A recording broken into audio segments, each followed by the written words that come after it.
المتقين والصلاة والسلام على رسول وصحبه أجمعين. أما بعد فأعوذ بالله من الشيطان الرجيم. بسم الله الرحمن الرحيم.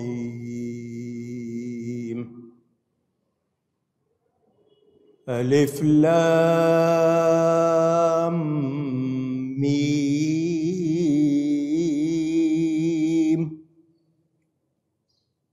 غلبت الروم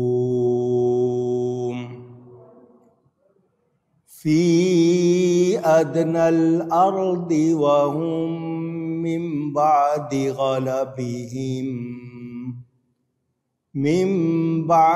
غلبهم سيغلبون في بضع سنين.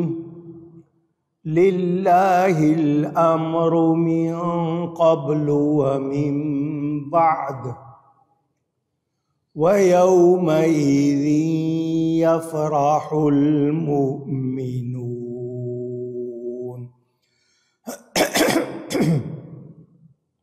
صدق اللہ العلی العظیم. محبت کے ساتھ ایک مرتبہ دروشی پڑھ لیجئے. اللہم صلی علی سیدنا و مولانا محمد معدن الجود والکرم وآلہ وصحبہ وبارک وسلم. الصلاة والسلام علیک یا رسول اللہ. الصلاة والسلام علیک یا حبیب اللہ. الصلاة والسلام علیک یا رحمة للعالمین وعلى آلک وأصحابک یا شفیع المذنبین. حمد و صلات کے بعد قرآن کریم کی سورۃ الروم اس کی تفسیر کا بیان شروع کیا تھا، لیکن گزشتہ جمعے عرس شریف کی وجہ سے بیان نہیں کیا. آج باقاعدہ اس کی تفسیر کا بیان پھر شروع کر رہا ہوں. اللہ تعالیٰ پورا کرنے کی توفیق عطا فرمائے اور مجھے حق بیان کرنے، ہم سب کو حق سن کر اس کو قبول کرنے، اس پر عمل کرنے اور اس پر قائم رہنے کی توفیق عطا فرمائے. روم، رومیوں کا علاقہ، اس کے ارد گرد فلسطین، اردن، دوسری فارس والوں کو چاہتے تھے.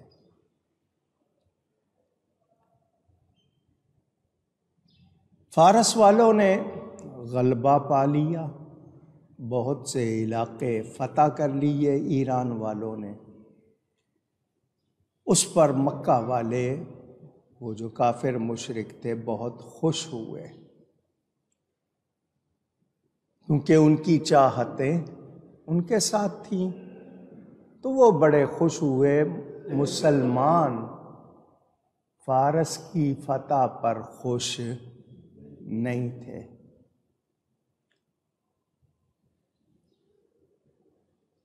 حضور صلی اللہ علیہ وآلہ وسلم پر اللہ نے وحی نازل فرمائی. الف لام میم غلبت الروم. رومی مغلوب ہوئے، پاس کی زمین میں جو اس کے ارد گرد تھی، لیکن اللہ نے ساتھ ہی فرمایا وَهُمْ مِنْ بَعْدِ فِي أَدْنَى الْأَرْضِ وَهُمْ مِنْ بَعْدِ غَلَبِهِمْ سَيَغْلِبُونَ لگی 10 اونٹوں کی شرط لگ گئی، رومی غالب نہیں ہوں گے، فارس والے ہی غالب ہوں گے۔ نبی کریم صلی اللہ علیہ وسلم کے پاس آئے، اس وقت تک یہ ربا، جوا وغیرہ اس کی آیتیں نازل نہیں ہوئی تھیں۔ حضرت ابوبکر نے شرط لگا لی۔ اللہ ارشاد فرماتا ہے فی بضع سنین، یہ بدع کا لفظ بے دعاد اور عین 3 سے 10 کو بولا جاتا ہے، 3 سے لے کر 10 تک۔ حضور نے فرمایا اپنی شرط جا کر بدل دے، ان سے کہہ دے گئے، دلیل قائم ہو گئی کہ جیسا نبی نے فرمایا ویسا ہی ہوا۔ انہوں نے اپنے طور پر بڑا سوچا تھا کہ ایسا نہیں ہوگا، لیکن ویسا ہی ہوا جیسا حضور نے فرمایا، تو نبوت کی دلیل بھی قائم ہو گئی اور اس قرآن کے کلام الہی ہونے کی دلیل بھی قائم ہو گئی ان پر کہ جیسا یہ قوموں کا حال ہے۔ میں قوموں کے حوالے سے بات کر رہا ہوں، یہ قوموں کا حال، کبھی کوئی اوپر دوسرا نیچے، کبھی کوئی غالب اور کبھی وہ مغلوب۔ لوگوں کا حال بدلتا ہے ان کے کردار کی وجہ سے، ان کی خرابیوں کی وجہ سے، ناشکری کی وجہ سے۔ اللہ تعالیٰ معاف فرمائے 45 سیکنڈ کا زلزلہ آیا ترکی میں اور شام میں۔ اب وہ ترکیہ کہتے ہیں ترکی کو، نہیں، سیزر کہتے ہیں شاید۔ یہ بڑی، جس طرح آج آپ کہیں نا 2 بڑے ملک، اس طرح یہ بڑی سلطنتیں شمار ہوتی تھی۔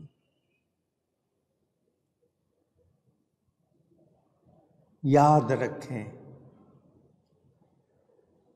سدا بادشاہی صرف اور صرف اللہ کی ہے، تو اتل طور پر اللہ کے پاس، اس کو کسی نے دیا نہیں۔ اس کی لمٹ، حد، ابتدا یا انتہا کوئی بھی بتا سکتا نہیں۔ اللہ بغیر ابتدا کے اول، بغیر انتہا کے آخر۔ بات جو کرنی ہے وہ یہ، قرآن اور حدیث سے معلوم ہوتا ہے اللہ اپنے پیاروں کو جتنا چاہتا ہے، جیسے چاہتا ہے، علم عطا فرماتا ہے، کوئی شبہ نہیں۔ ہمارا اہل سنت و جماعت کا یہ عقیدہ ہے، یہ موقف ہے، یہ نظریہ ہے کہ اللہ تعالی نے سارے نبیوں کو علم عطا کیا، اپنے حبیب کو سب سے زیادہ عطا کیا۔ درست؟ قرآن کہتا ہے وَعَلَّمَكَ مَا لَمْ تَكُنْ تَعْلَمْ، اور ہم نے آپ کو سکھا دیا جو آپ نہیں جانتے تھے۔ عربی جاننے والے جانتے ہیں وَعَلَّمَكَ کے بعد ما کا لفظ میم الف ما، یہ عام ہے، کامن جس کو کہتے ہیں، ایک لامتناہی ہوتا ہے جس کی کوئی انتہا نہ ہو۔ اب اس ماں کو عام مانے، لامتناہی مانے؟ اللہ فرماتا ہے جو کچھ آپ نہیں جانتے تھے ہم نے وہ سب آپ کو سکھا دیا۔ رب کہے سکھا دیا اور میں کہوں کہ نبی کو علم نہیں تھا، معاذ اللہ، تو میں ایسا کہہ کے رب کی عطا کا بھی منکر ہو رہا ہوں، نبی کی شان کا بھی منکر ہو رہا ہوں، قرآن کا بھی منکر ہو رہا ہوں۔ اللہ معاف کرے۔ علم عطا کرنے والا کون ہے؟ اللہ۔ اس نے کتنا دیا؟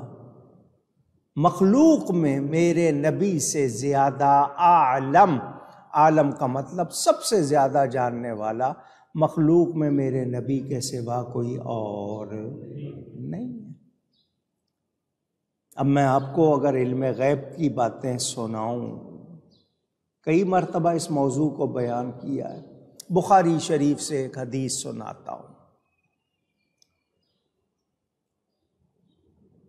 نبی کریم صلی اللہ علیہ وآلہ وسلم، حضرت انس بن مالک بتاتے ہیں کہ نبی کریم صلی اللہ علیہ وآلہ وسلم نے قیامت کا ذکر فرمایا۔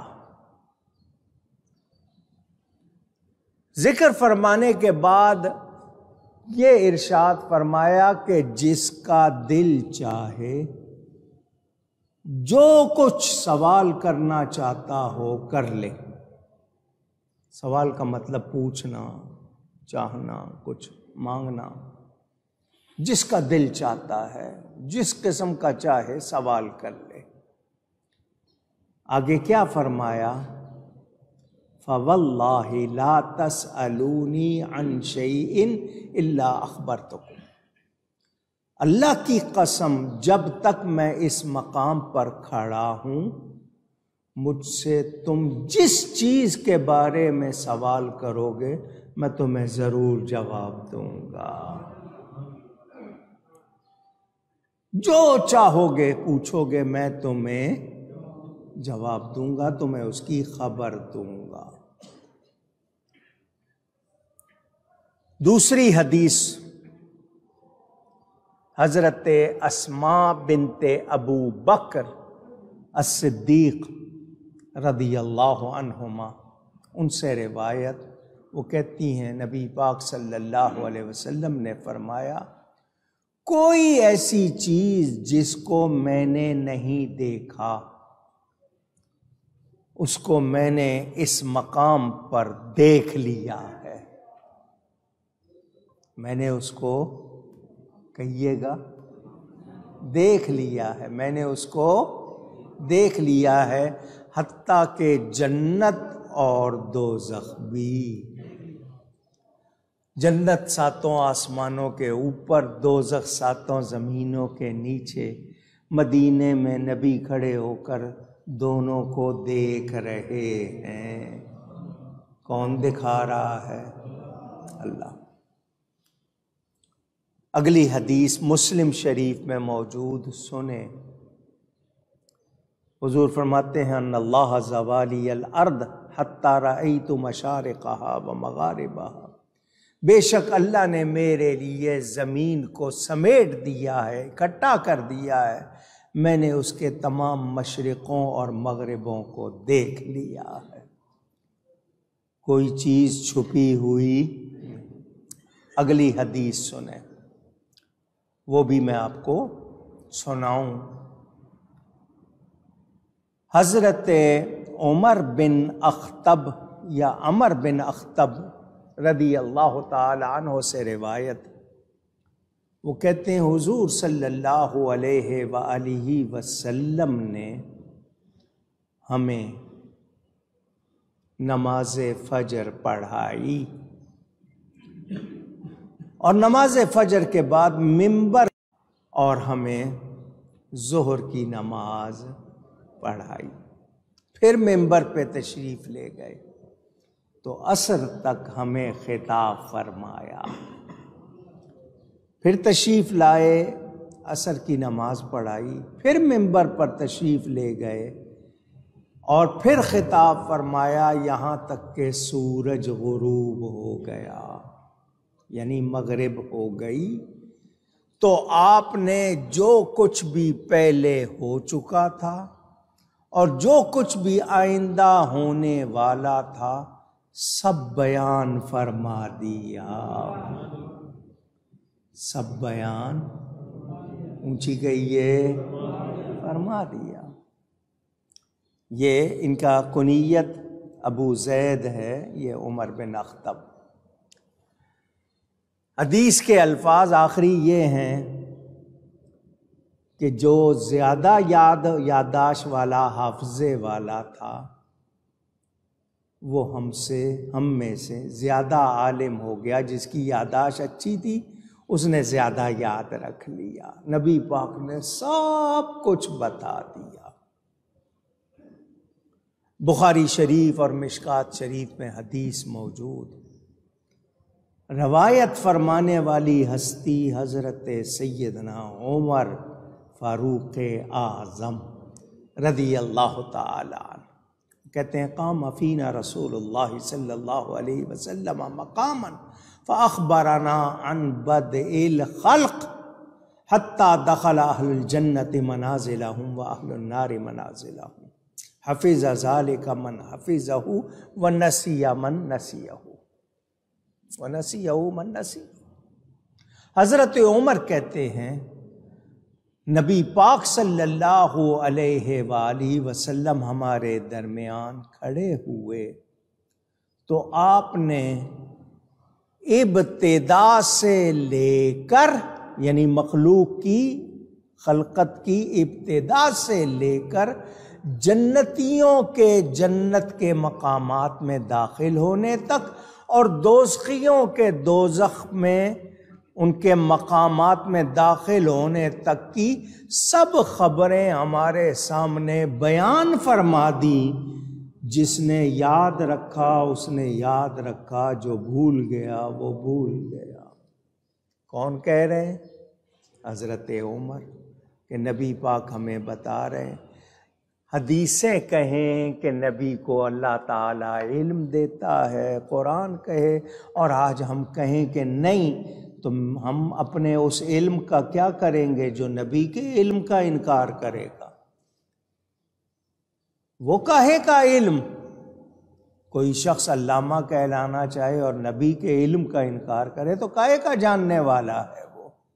اور سنیں میرے دوستوں اور بزرگوں، حضور فرماتے ہیں کہ میں تم میں سب سے زیادہ اللہ سے ڈرنے والا اور سب سے زیادہ جاننے والا ہوں۔ یہ حدیث بھی بخاری میں، اور ام المومنین حضرت سیدہ عائشہ صدیقہ رضی اللہ تعالی عنہا اس کو بیان فرما رہی ہیں۔ اسی طرح آگے اور حدیث سناؤں آپ کو۔